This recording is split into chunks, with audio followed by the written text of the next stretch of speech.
ನಮಸ್ಕಾರ ಸ್ನೇಹಿತರೆ, ಎಲ್ಲರಿಗೆ ತಾಯಿಸ್ ಕಿಚನ್ലേക്ക് ಸ್ವಾಗತ. ಇವತ್ತು ನಾನು ಮಾಡ್ತಿರೋದೊಂದು ಮಸಾಲ ಪೂರಿ ಮಾಡೋ ವಿಧಾನ ತೋರಿಸಿಕೊಡ್ತೀನಿ. ಅದಕ್ಕೆ ಒಂದೂವರೆ ಕಪ್ಪು ಒಂದು ಪಾತ್ರದಲ್ಲಿ ಹಾಕಿಟ್ಟಿದ್ದು, ಒಂದೂವರೆ ಕಪ್ಪು ಗೋಧಿ ಹಿಟ್ಟು ಒಂದು ಪಾತ್ರದಲ್ಲಿ ಹಾಕಿಟ್ಟಿದ್ದೀವಿ. ಒಂದೂವರೆ ಕಪ್ಪು ಗೋಧಿ ಹಿಟ್ಟು ಹಾಕಿಟ್ಟಿದ್ದೀವಿ. 1 ಟೇಬಲ್ ಸ್ಪೂನು ರವೆ ಹಿಟ್ಟು ಹಾಕೋಣ. ರುಚಿಗೆ ತಕ್ಕಷ್ಟು ಉಪ್ಪು ಹಾಕೋಣ. 1 ಟೇಬಲ್ ಸ್ಪೂನ್ ಗಟ್ಟಿ ಮೊಸರು ಹಾಕೋಣ.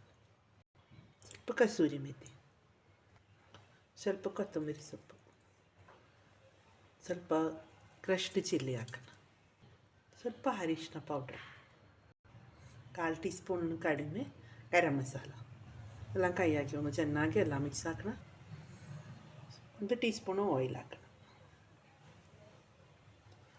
ಆಯಿಲು ಹಾಕಿ ಚೆನ್ನಾಗಿ ಎಲ್ಲ ಮಿಕ್ಸ್ ಹಾಕೋಣ. ಸ್ವಲ್ಪ ನೀರಾಗಿ ಹಿಟ್ಟು ಚೆನ್ನಾಗಿ ಚಪಾತಿ ಹಿಟ್ಟು ಸ್ವಲ್ಪ ಗಟ್ಟಿಯಾಗಿ ರೆಡಿ ಹಾಕಬೇಕು. ಹಿಟ್ಟು ಎಲ್ಲ ರೆಡಿ ಹಾಕಿಟ್ಟಿದ್ದೀವಿ. ಈ ರೀತಿಯಲ್ಲಿ ಉಂಡೆ ಹಾಕಿಟ್ಟಿದ್ದೀವಿ.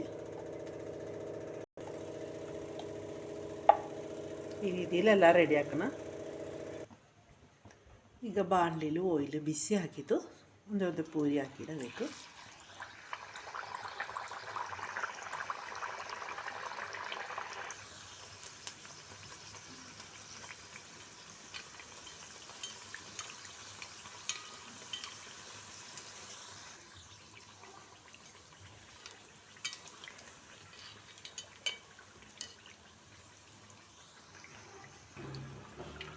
ತಿರುಗಿ ಹಾಕೋಣ.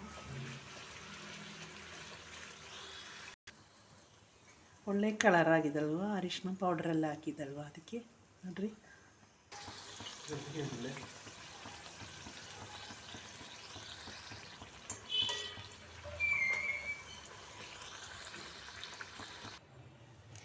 ಈಗ ಒಂದು ಮಸಾಲ ಪೂರಿ ಎಲ್ಲ ರೆಡಿ ಆಗಿದೆ ನೋಡಿರಿ.